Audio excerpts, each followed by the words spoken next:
G'day and welcome to the Off-Chain Podcast. Don here with you. Our guest today is Sergio Ribeiro, CEO and founder of Radiolife, pioneering healthcare diagnosis using radio frequency. Sergio is a serial entrepreneur and on a mission to reshape the future of diagnostics, leveraging his diverse expertise to drive impactful change in the healthcare landscape and well beyond. We're really excited to talk with Sergio today about the disruptive potential of new technologies in healthcare, how AI is exponentially changing the medical technology, and what this means for the future. Let's dive in.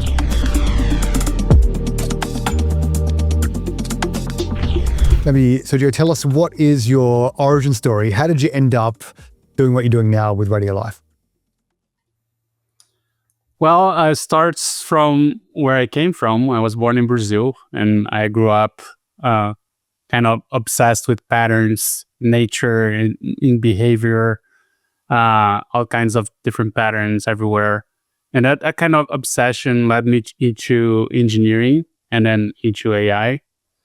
It's still in Brazil, I had a successful exit in telecom, but it wasn't until I came to the United States that the idea for Radiolife really clicked.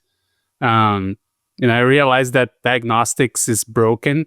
It's too slow, too centralized. And then that became the spark for Radiolife. And I wanted to make diagnostic technology as fast as and as portable as swiping a credit card. So that was the initial of how it came about. Yeah, right. So in terms of like work or study, you were in engineering or were you working in the kind of medical field or AI field previous to Radiolife? No, my background is computer science, and I did one MBA in Brazil. I did another MBA when I came to the United States and worked with startups pretty much all my career. When I decided to get into healthcare and, invest in Radiolife, I knew I had to bring someone with expertise in the healthcare space. So we brought Dr. Rodrigo, PhD, over 30 years of experience in immunoregulation of infectious diseases, and then combining his, knowledge with mine, software, AI, and business makes a really good combination for, what we needed to, get Radiolife into, the health tech space.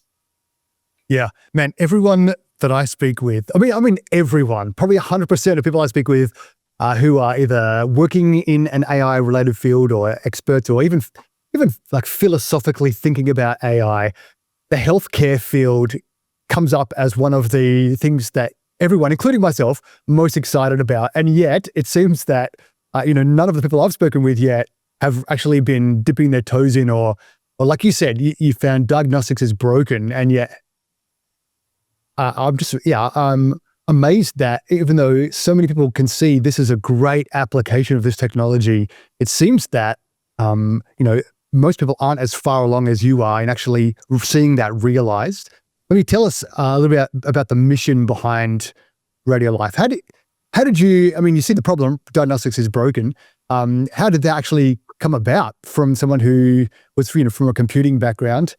Were you just kind of thinking generally about how could these technologies be applied, or was there a particular kind of experience with diagnostics you thought, man, this has got to get better? I mean, if you think, yes, that's a great question. If you look at when we were incorporated, that was in 2021, right? We were in the middle of the pandemic.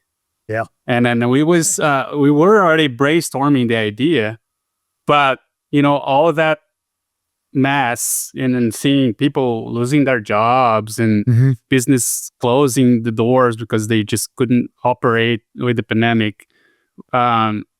We knew we needed to do something about it. And then because we were already discussing the technology of Radiolife could disrupt diagnostic space, that was like, we need to be faster. We need to do it right now.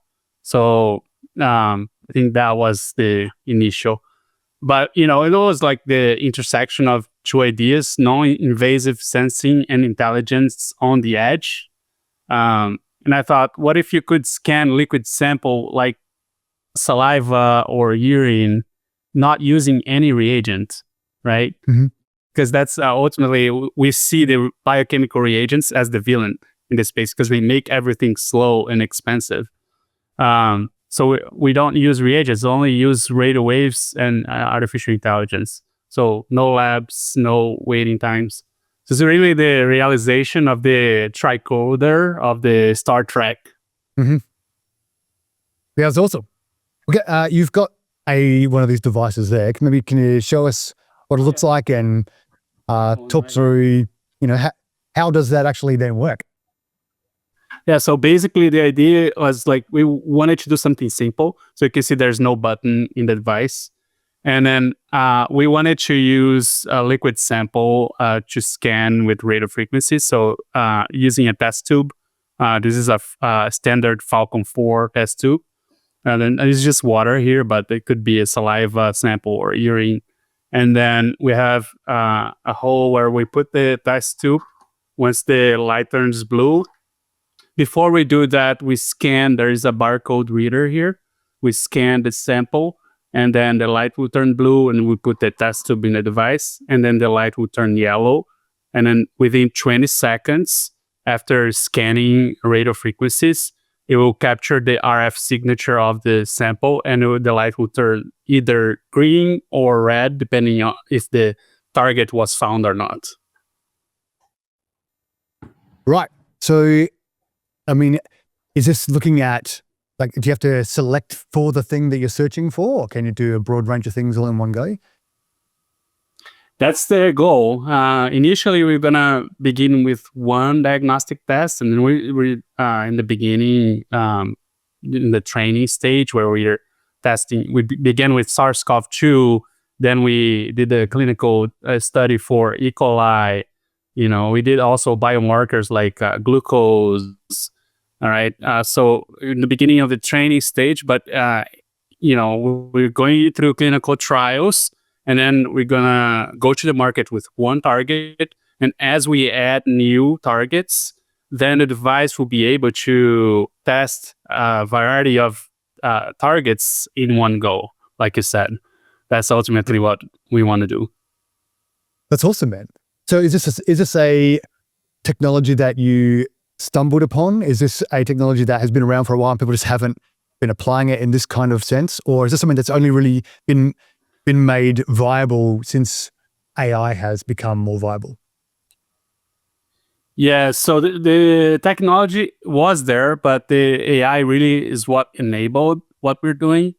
Because if you think about it, we are scanning the liquid sample with hundreds of frequencies. And that's like a multidimensional spectrum. We have, different variables. We have a magnitude, phase for each frequency, and we have temperature that we analyze. So putting all that together, it's almost impossible without using AI. Yes, gotcha. All right. So as you're kind of thinking into the future, again, like I said before, as I speak with people who are excited about AI and the future, in particular when it comes to healthcare and the medical field, what are some of the things that you are most excited about, specifically with Radiolife? Well, the time that we are right now, we're excited about getting our first peer-reviewed publication. That's all efforts are in. We're using non-dilutive grants to expand our pathogen detection library and conduct clinical studies that will lead to valuable publications. And as like I said, we started with SARS-CoV-2 and then E. coli, and we did also biomarkers. And then we're discussing a variety of interesting arboviruses, such as Orpush and chikungunya, which will increase our chances of getting our FDA breakthrough designation. We're also looking for partners in the veterinary industry, as we believe there is a good opportunity in that space with a potential for faster returns. So there's a lot, but I think those are like the main ones that we're focused right now. Yeah. I mean, so there's veterinary, of course. I hadn't even really thought about that. That's massive an industry as well. And they're looking for, quick diagnoses, diagnosis tools and whatnot. Is there are there kind of, what are the limits, I guess, to this as a diagnostic tool? Is this something that, you know, people can be using? So like a law enforcement authorities could be using? Is it something that, what can't it test for, basically? Or what? I mean, obviously you're going through peer review now, and so you're in the mode of confirming the things that you're testing. But just thinking from a theoretical perspective, what are the bounds of, like, where can't this go? It's hard to say where can't this go. I see so much potential. You mentioned a couple like border control posts, right? This can be used in so many applications. Because it's small and lightweight and can be connected to conventional outlet.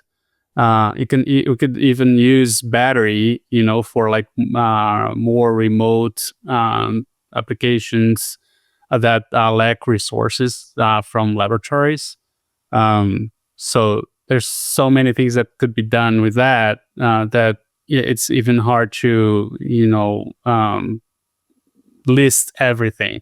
But border control posts, schools in case of outbreaks that we need to make sure there's safety. When there's a high risk threat. When we had the problem with anthrax in the past, right? This could be a really good application. Screening, our airports, you name it. Yeah, man. I'm even thinking, like I said, with the Star Trek example of, scan somebody and tells you everything that's wrong with them. Having something like that, I'm thinking, a paramedic even comes across, someone that someone unconscious that can't tell, but quick swab and, this person has whatever, that, OD, or they have this virus or this whatever. Yeah, it could be a massive game changer, actually, to get those results in 20 seconds or whatever. That's amazing. Yes. That was one conversation I had. Sorry, I just remembered one conversation I had with was a paramedic, the part of the main health organization when we were in the Future of Healthcare Acceleration Program. And that person, I don't remember her name, she said that was a really interesting application would be to have the device in the ambulance, right? And then pass the patient while in the ambulance en route to the hospital. Because when the patient gets to the hospital, they already have, initial assessment of what could be going on. Mm-hmm. Yeah, man, amazing. How do you, if we come back to thinking about it from a startup perspective, we have a lot of founders and people who would like to be founders who listen and watch the show. I'm wondering, how do you break into, as a startup, how do you break into the medical market with all of the incredibly powerful and wealthy incumbents? And also, and maybe beforehand, how have you found being a diagnostic startup in the post-Theranos world? Are people more skeptical because of these kind of fraudulent attempts in the past, or is this why? Because as I'm hearing you even talk about what you're currently doing, you've got in the future looks massive and broad and bright. What we're working on now is a very focused and we're targeted right here. So you're not promising the world maybe like others have in the past. But how are you finding that in that kind of post-Theranos world, being a diagnostic startup? It's hard. And then we'll get to the incumbents later. Yeah. You're up with entrenched players, regulatory labyrinths, and buyer conservatism. It's also a huge opportunity because, incumbents move slowly. If you can prove value, if your tech works and you're relentless, there's a crack to slip through. It's like from my past, I always had this in mind in Brazil when I had a telecom startup, and then 3 years later, I was able to sell, working in a very oligopolized So market, right? And I always had this idea that if you're working with a market that's um, led by a few, right, there's a huge opportunity. If the barrier of entry is high, right, and you're able to break it, then there's a lot that a lot of opportunity for that startup that's able to cross that barrier. So yeah, that's interesting that you've done it, or you're attempting to do it a second time. So you've done it in the past, an industry that people would normally look at and go, "This is totally crowded. The players are too big, too much money, too difficult, way too hard to even get into it, let alone succeed in it." But you did, and now you've come to another country and you picked a maybe more difficult, more regulated industry to try to crack into, and you do it again. And maybe it's because you've done it before that you know how to do it again. But I find that, I find it actually amazing to look at something, especially like healthcare, and say, we can do this better. And is it because? So the question, I guess, is, how did you find those cracks that you said, you find the cracks? Is it because you're looking for them, or do you have to find them, or are they obvious? And then, secondly, why aren't the incumbents moving in this space, or are they doing it and it's just like you said, they're too slow? I think two things that are at play in here is like, one is curiosity, right? I think curiosity is not necessary, because if you have curiosity, then you can start trying to understand why is this, right? Why there's only a few companies that are so big, right? And you don't see small companies getting into that space, right? So you start asking questions like, why you have that and you still have huge problems, right? And then we are all patients at some point in our lives, right? So we can all relate to the problems. It's easy to explain. We get sick. It is like, speaking generally, not naming one specific disease, but if you feel ill, get symptoms, and then you start wondering what's the next step, right? What do you have? It's just a virus, or do you need antibiotics, right? Should you go to the hospital, wait for a few days? So all of those things, curiosity is determinant, and then the other one is resilience. I'd say, I have said this before, resilience, they never give up. So being resilient and knowing that, if you have a higher purpose, a mission that's meaningful to you, it's easy to be resilient when you find obstacles, right? Otherwise, it's easy to give up and say, that why am I going through all these difficulties? But if you have that higher purpose and you strongly believe, with curiosity and always asking questions, then you can persevere and ultimately cross those barriers. Yeah.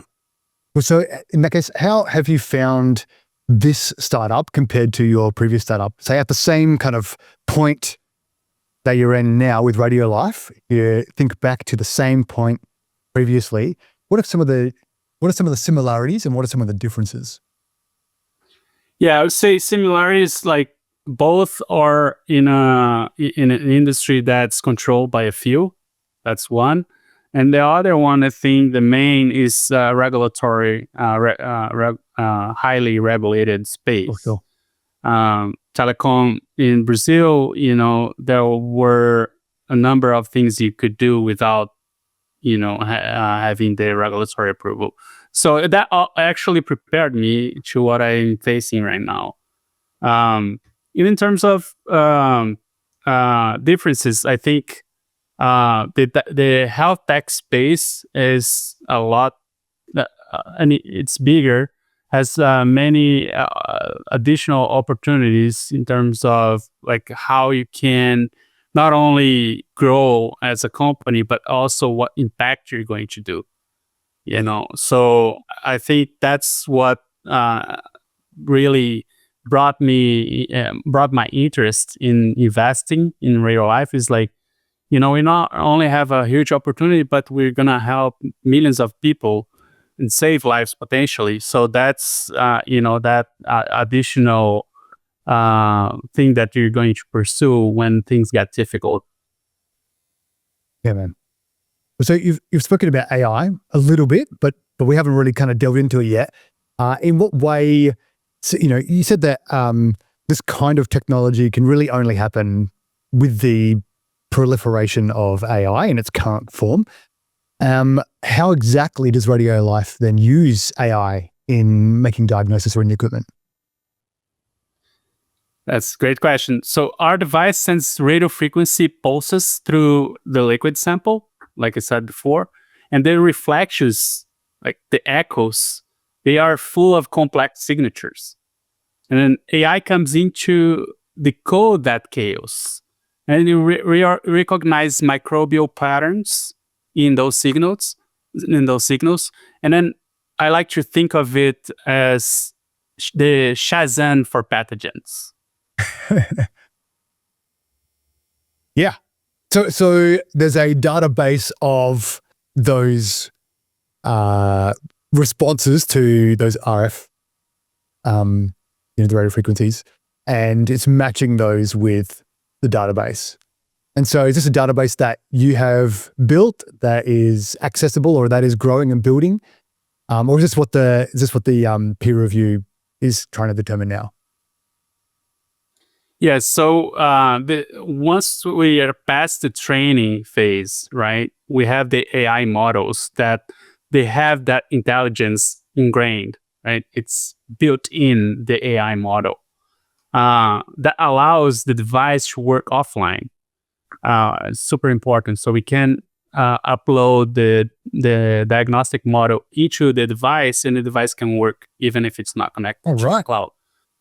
Yeah, but we also have the cloud database that contains, all that knowledge for applications that are more robust. And then, let's say we need to use multitude of models at the same time.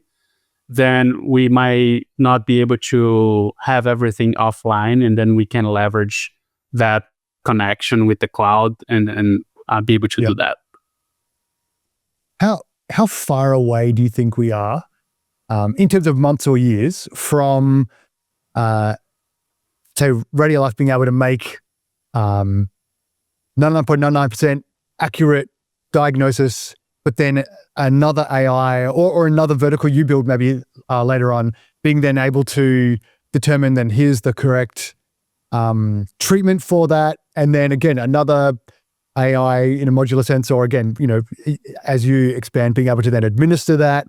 How far away are we from like that kind of reality where artificial intelligence is actually involved at every step along the way, and in some sense automating that process? Obviously, we need someone to actually take the swab and put it in the device at this stage, but in terms of then making a prognosis and treatment plan and administering that treatment, how far away are we in months or years from that kind of reality? Yeah, it's so hard to predict now, right? With everything progressing exponentially, that and our brains are limited to predicting things that are linear. But if I have to guess, I would say, in 10 years, I can imagine this technology reaching people's homes and really enabling millions of people to take charge of their health. I talked with many people about what we're building, and they are like instantly, oh my God, I would love to have something like that in my home. So that's, the future. I would say 10 years, people will be able to, I'd say, go to their favorite appliance store to get a new TV and come back home with a device like this under their arms. You know what, man? I don't even think about the home appliance market for this is gargantuan, obviously. Of course, having gone through that pandemic mode where you had to have a bunch of, COVID tests at home or whatever to be able to prove that, yes, I have, I don't have COVID right now or whatever. But then, you could get sick or you're not feeling well or any of those kinds of things. And you want to know, well, what is this? And, oh man, that's a massive market. I guess you mentioned some of the regulatory hurdles that all companies have to face, to varying degrees, but in particular when it comes to health tech and healthcare. Man, how do you speed up adoption? How do we make that 10 years, actually 5 years, to get a device like this in, assuming the technology, we can keep up with the pace of technology to make it happen. If it's a regulatory hurdle, how do we speed up technological adoption in the healthcare industry? Is it something that can happen from the bottom up? Is it something that the proverbial big pharma has to be on board with? Is it something that the government can just unilaterally decide, well, we're going to cut red tape and the regulatory burden and see these things come to market quicker? How are you viewing that regulatory landscape? So speed requires trust, right? And trust requires transparency. I think if regulators and innovators collaborate earlier, then not just at the finish line, adoption can accelerate. And I believe startups can compete with innovation and resilience to withstand the long journey, just full of obstacles. But you need to make sure. That's why it's hard, because you need to make sure that you fulfill all the steps in the regulatory process, because that's important as well, right? We're dealing with a sensitive topic, and we want to make sure that everything is tested properly and fabricated with quality, using all the standards that are necessary. But if you do that early, like I said, then the interaction with the regulatory bodies and the startups since the beginning, then I think things can move quicker. And then with the adoption of AI and innovative technologies, then that's all we need. So where's the impetus on that? Is that something that government needs to come in and say, hey, innovators, we need to speed up this process, let's get it happening? Or is this innovators lobbying government? Is this a whole industry-wide collective needs to get on board and do this? Where does it actually start? I think the regulatory bodies are opening more. There are avenues that you can fast track. You can, present your technology. It's still expensive for startups, and it's hard, right? And a lot of times you feel like you can't make progress if you don't hire expensive experts in the regulatory space. And then I think this proximity with the regulatory bodies would allow more learnings for who are in the beginnings, and avoid spending time and money if something is not going to be approved in the future, right? And it's sometimes you have an idea, you have a breakthrough, but you need to have that conversation with the agency right in the beginning to understand what are the potential avenues before you spend too much money and time on that. But that's not a straightforward path. I don't see that anyone can have that open conversation with the agency at any time. So right. I think that's an opportunity for improvement. Are you, how do I put this? Are you more positive or less positive in the era of departments of governmental efficiency and, the Trump era?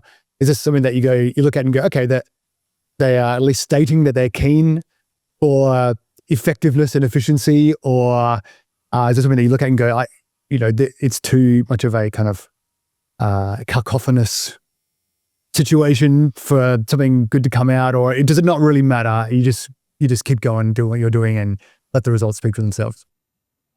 It's hard to say because you don't know. Sometimes we feel the impact, of some policies. Like we have a grant that we applied for in November, and we were expecting to hear from the agency in February. And then we know there will be like a couple months of delay on that. Mm-hmm. But we don't know. Like we tend to believe, that the checks and balances will be positive no matter what's going on there. So we just keep going. Like we believe in what we're doing. Like we tried something, and if that doesn't work, then we try something else and keep going because we believe in the purpose and the mission. Yeah. Okay. So if that's not then a big roadblock, the incumbents or, existing manufacturers, big pharma, again, proverbially, is it a case of competing with them, or is it a case of you found the niche or the crack in the market and just stay in that lane and try to avoid them and not kind of appear on their radar, or you want to appear on their radar in a positive sense, for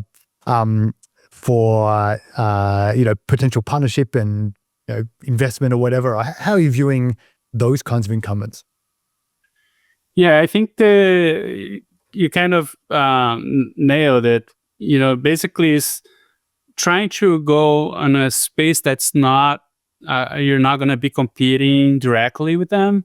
That will allow you room for growing, and then eventually you will start competing more directly with them, and then that's but you will have more strength to resist any kind of pressure.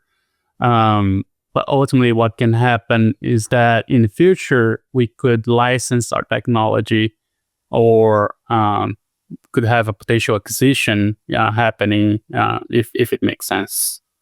Yeah. Do you have competition at this stage, even amongst other startups? We're looking at different kinds of technologies, so not looking at radio frequencies, but they're looking at other kinds of diagnostic technologies in the same kind of, small, portable, a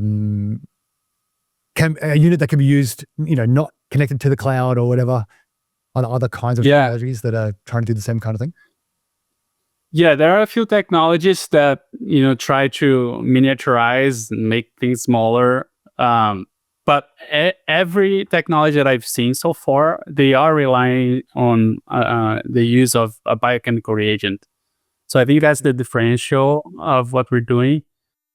So combining radio frequency with AI allows us to do that without relying on reagent, and then that solves so many problems.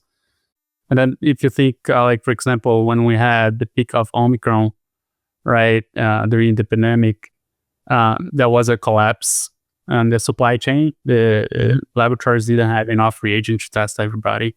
And that's actually, I found out later, once they started discussing with providers, and doctors and the laboratory folks, that actually it happens commonly when there are outbreaks. So we have seasonal outbreaks like influenza, right?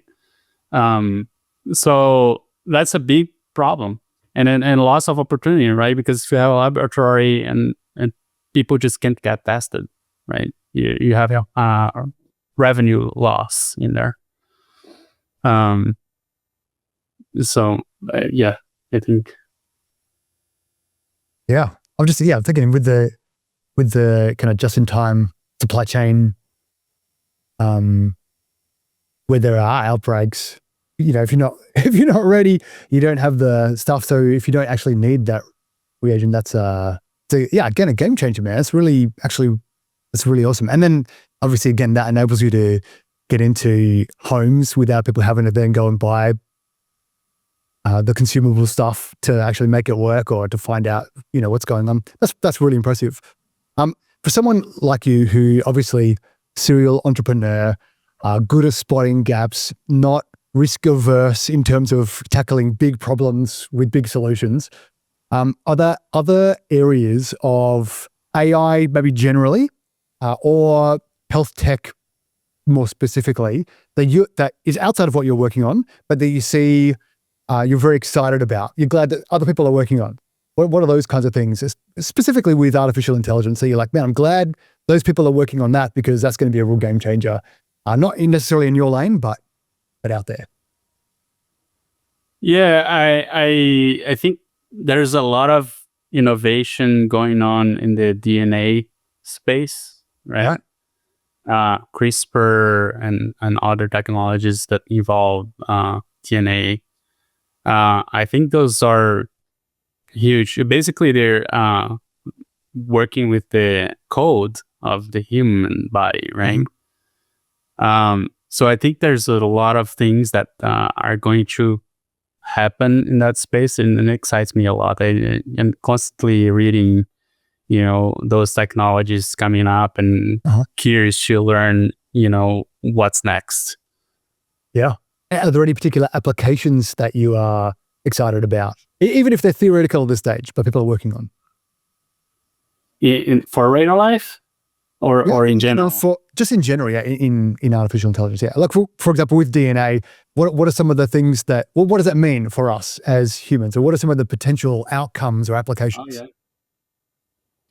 I mean, eventually you can imagine everything, like people deciding to change the color of their eyes, right?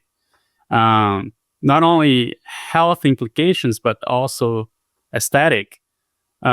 So I'm super excited about that. And we will also have to think about, also ethical implications of that, regulations, to what extent we should be able to change the DNA, right? So I think it's super exciting to think about those. Yeah. Are there any ethical considerations on the diagnostic side of things? Obviously, when you're thinking about, I could change my eye color, or I could turn on and off genes, there are some significant ethical situations, even philosophically, what does it mean to be a human? But maybe on the diagnostic side, you don't have to deal with some of those. But are there any ethical considerations that you've had to come across, whether regarding AI or diagnostics generally? There are many things, but I can't, right now think of one. I believe, and it's interesting because we were talking about that, like DNA technologies, and at the same time we have AI growing exponentially, and then people concerned about what are we going to do when AI becomes smarter, right? Yeah. So those things happening and happening fast, right? Where are we going to be in 5 years, 10 years from now? So I don't think I have an answer, but I'm super excited about everything happening, and I really hope that this generation that's coming are prepared for this. And so that's also important. I have 2 daughters, young daughters, and something that I'm concerned about is like, are they going to be prepared? Are they going to have like issues to get to the job market, right? Are they going to compete with AI? So all those things are going through our minds now. Yeah, even things like, you see research coming out talking about mobile phones and how mobile phone usage, we haven't been able to adapt quick enough to our changing environment. And so we have the, significant negative health effects because of a new piece of technology. Obviously, significant positive health effects with technology as well. And thinking about AI, how can we possibly adapt quick enough to AI, which is growing at an incredible pace, quicker than even people can generally keep up with AI from a usage perspective, let alone how it's going to change how we operate and function as humans. But anyway, that might be a discussion for a different day. I'm keen to hear more specifically about, as a founder, how are you thinking about the scaling of what you're doing? So, the research phase into the product market fit phase into the scaling phase. How are you thinking through these kinds of things as both a technologist, but also as a founder, and I guess as an employer, as an investor? How are you thinking about the stage you're at now and going into that scaling stage? It's a great question because the focus is constantly switching, right? When we began, we had this spark of idea, and we had one challenge that was like, we need to first make a proof of concept, test it, but we need to talk to people about it, all right? Because we have to expose it somehow. Yeah. But if we expose, then we have a risk of losing our IP, right? So, what was the focus in the beginning was like, we need to first protect the idea. Mm-hmm. And then once that's done, next step, what's the concern? So once we protect, now let's interact with everyone, regulatory bodies, potential partners, show what we have. How did you go about at least being confident enough in the proof of concept without letting it spill out into the open? How did you actually materially go about protecting your IP or even your idea before you got the proof of concept? Yeah, that's a good question. So we actually, in Brazil, we did a partnership with a laboratory. We signed an NDA, right? That protected us to enough to be able to talk about it. Not fully, but to some extent, that would allow us to do this initial partnership. That was when we conducted the clinical study for SARS-CoV-2. That first prototype was actually done with scraps from a microwave. Oh, wow. That was really good, first milestone for us, because we conducted this experiment and it was positive. It was what we needed to gain that confidence and continue investing not only our time, but my personal money in the startup. Mm-hmm. That's really cool, actually. And so now you've progressed through that phase and well into I guess bringing it to market. How are you thinking through this phase now and then into the next? Because some things have to be done sequentially, but other things can be done all at the same time. And so if you're, spinning those proverbial plates, trying to make everything happen, and a lot of that will come down to you personally. How are you thinking through all these kinds of things as a founder? Yeah, I think we're getting now to a stage where we need to begin commercialization as soon as possible. But before we do that, there's a couple of things we need to do. And the publication is one of them, because the publication only happens after we did enough clinical studies that prove that our technology works consistently, and gain also confidence from investors and from the industry in general, to allow us to have a strong market entrance. We are hoping that we will be able to do that in 2025 and get in the market. Mm-hmm.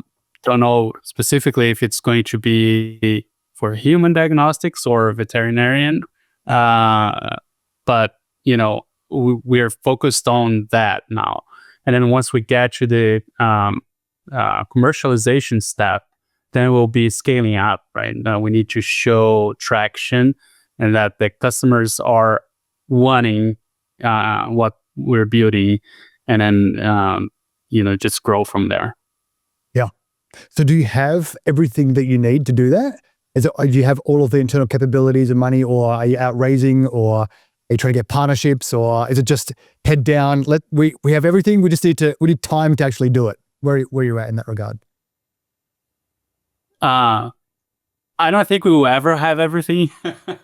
But I think the main thing that's needed, we have. That's we have a strong purpose and the Brazilian DNA that never gives up. We are hammering. There's a lot of things that we need. Of course, investment helps, because that enables us to hire, quality talent. Enables us to make strong partnerships, right? So we're in the middle of discussions with important organizations, laboratories in the space, not only in the human diagnostics, but also veterinarian. That's why I'm saying, we don't know what's going to happen first. But of course, human diagnostics, we have to go through lengthy clinical trials that can take from 12 to 18 months. Is that for each thing you want to diagnose, or is that just for the device generally? For the diagnostic test that we want to be allowed to commercialize, then we have to go through the clinical trials for that target. Yeah, right. And so everyone you want to add, you have to go through the same. Wow, that's huge. But I know that the first one will probably be harder, and then once we do that, it's almost like a blueprint that you can repeat. And then, of course, the agency will already know, the technology behind what you're doing. And then I think the process can be more, I'd say, expedited. Yeah, gotcha. So one of the things that we like to ask, because you view the world from a particular kind of way, and you've had very good success in the past, and a great mission that you're working on at the moment. Are there any beliefs that you hold to be true that you find most people don't share those views? Do you have any particularly contrarian views that you think are important to, and it doesn't have to be around what you're working on specifically, it could be anything at all, but is there anything that you think, man, more people should think like I do in this regard? One thing that comes to mind is like data. You have this concept that more data is better, but not always, right? Garbage in, garbage out. So especially in diagnostics, people obsess over big data sets, but what you need is really the right data, high quality signals, clean labels, and fast feedback loops. So that's how we envision what we're doing, and how we can make sure that not only our diagnostic tests will be fast, but also accurate and compete with the highest standards. So more data does not equal better, but is more quality data better than less quality data, or is there a threshold beyond which it doesn't really matter? If you can guarantee that you have quality, right, and then it's better. But the challenge grows exponentially, and the more data you add, the higher the challenge it is to guarantee the quality of that data. Yes, gotcha. Right. So there's probably the optimal number for whatever application you're working with. That's what we try to find in the initial learning stage. What's the optimal number of samples that we need because we don't want to use too many samples. We probably spending too many resources that Gotcha. are unnecessary. Eventually, you're gonna reach a plateau where you find like the optimal number of samples. Yes, gotcha. Man, I'm just trying to think. One of the frustrations that I hear from people in AI in particular, but with regard to healthcare and health tech specifically, is they lament over how many data silos there are, and so people think, with a good enough AI engine or algorithm, enough computing power, and enough time, if we could break down all those silos and get all of the data, we'll be able to make better intelligence or more breakthroughs. And so obviously IP needs to be respected and rewarded. But if there was a way to get more data, again, like you were saying, the conventional wisdom is get more data, get better intelligence. Is there any way, do you think that AI will be able to eventually overcome large swathes of bad data and actually be able to just create meaningful intelligence, even with bad data? It's tricky, right? If I like to change the question, like, has humans been able to do that, right? Because eventually, we're comparing AI to humans. Like, is AI going to be able to do this? But has humans been able to guarantee the quality of the data and then the outcome of using data that doesn't have quality? So I don't know if I have an answer to that, but I think in my opinion, AI comes to improve everything if we use it correctly, right? Mm-hmm. So of course there needs to be some kind of regulation. But if we use it wisely, then it can increase our productivity, our ability to find things that we would not be able to find without it. In our case, for example, right? So many variables that it's humanly possible to find a pattern.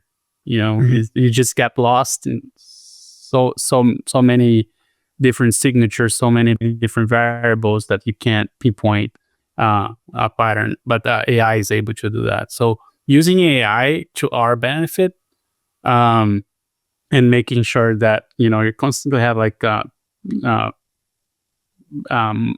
points where you're checking, right, that you evaluate the performance, right, making sure that the outcomes is what you're expecting. And the same thing we do with humans, right? When you have like a huge organization, over 10,000 people working for you, you have to constantly check different metrics to make sure that people are performing, and then the organization is, being truth to its values. Mm-hmm. So I think the same thing can be applied to the use of AI. Yeah, I mean, interesting you try to get that corollary to humans, because I think about, over the last probably 30 or 40 years where we become hyper specialized. So, PhDs are incredibly specialized, where people, and even in workplaces, where people become incredibly specialized in an increasingly focused and narrow specialty, where, and if you consider that the silo, where the more those people can interact with generalists maybe, or people who are highly specialized in other fields, and interact and compare notes, this is where you actually start to break down those silos and come up with more meaningful, or not more meaningful, but other meaningful intelligence that you might not get because everybody is becoming so specialized. And so more what I guess, as well as what you were talking about, I'm thinking about how do you get that hyper specialization, so you're getting deeper, meaningful intelligence, but then find other applications by connecting that with other, hyper specialist that would never in their own research come across maybe the other discipline. And so you have that multidisciplinary approach. Maybe that's where I see artificial intelligence helping, but only when they have access to that, incredibly specialized intelligence or data. Yeah, I agree. That makes sense. So much data, and it's easy to get lost, and is easy to not be able to identify when you have an issue. So that makes sense. Yeah. Last question for you. If you get to the end of 2025, where is Radiolife going to be? What can we expect from Radiolife at the end of this year? Oh man. All going We're well. working hard. All the green lights turn on as you get there. Everything going to plan. I would say we'll be in the market selling and having really good reviews from different applications, being able to prove that our technology can be accurate and fast, which is now it's one thing. It's one thing or the other, right? If it's fast, it's not accurate. If it's accurate, it's slow. But we want to prove that it can be fast and it can be accurate, right? That's what we want to do in 2025 with successful cases in the veterinary space, and hopefully on our way to conduct our clinical trials for human diagnostics to get our FDA approval and start selling, for laboratories in the United States. That's cool, man. I think it's a great mission that you're on. I've, even just in our conversation today, I'm looking forward to the day where, I've got the device sitting on my desk and, receiving over this. Oh yeah, that's right. Over the air updates of more, things that it can actually diagnose. And I think that is a brilliant use of technology, man. And, a potentially phenomenal thing, not just in my life, but I'm thinking about people who don't have access to the kind of reagents at all in other countries or less fortunate parts of the world to be able to utilize things like this. It could be a really phenomenal thing. So good on you for doing it, and all the best for this year. If people want to find out more about Radiolife or hear more from you, where can they find you online? Go to our website. It's the main way to learn more. www.radiolife.ai. And we also have, from there, you can find our social networks on LinkedIn, Facebook, Instagram, and so forth. That's great. Good on you, Sergio. Thank you so much for joining us today. Thank you so much. Appreciate it. Thank you for joining us today. We hope you enjoyed this episode of Off Chain. We love bringing you great guests like Sergio, and hope we've inspired you to learn more about technology, about healthcare, about the future, and how you might be a part of building it. As always, like, subscribe, or better yet, share this episode with a friend. Help us spread the word, and join us again next week for another great episode of Off Chain. Till then, take care.